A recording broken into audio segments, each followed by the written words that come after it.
Président, tout comme le demandait le Barreau du Québec, les avocats de la famille Carter, l'éminent constitutionnaliste Peter Hogg, le Bloc québécois et le NPD, le Sénat vient d'amender C14 en supprimant le critère de mort vraisemblablement prévisible afin de permettre aux personnes les plus vulnérables d'avoir accès à l'aide médicale à mourir. Pourquoi la ministre de la Justice s'entête-t-elle à retirer le droit à l'autodétermination des personnes les plus vulnérables de notre société, précisément celles qui sont atteintes d'une maladie, d'une affection ou d'un handicap grave et irrémédiable qui les fait souffrir de manière intolérable? La ministre de la Justice. Merci, Monsieur le Président. Pour ce qui est de l'amendement du Sénat, il s'agit d'un amendement substantiel à C14.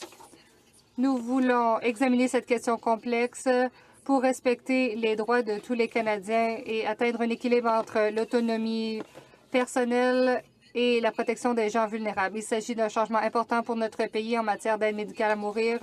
Nous devons adopter une approche responsable qui est raisonnable et c'est ce que nous avons dans le projet de loi C14. Monsieur le Président, la ministre évite de répondre à cette question de fond. Je repose autrement ma question.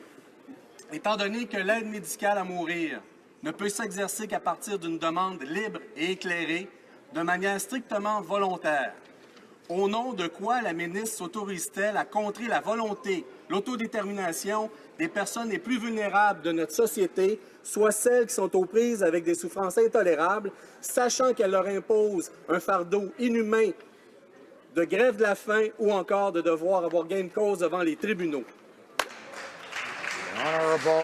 La ministre de la Justice. Merci, Monsieur le Président. Comme je l'ai dit en cette Chambre auparavant, la Cour suprême du Canada n'a pas le monopole sur la promotion des droits de la personne. Le Parlement joue un rôle. Il doit être un allié pour les gens vulnérables. Nous avons présenté un projet de loi qui va nous fournir un cadre pour l'aide médicale à mourir au pays.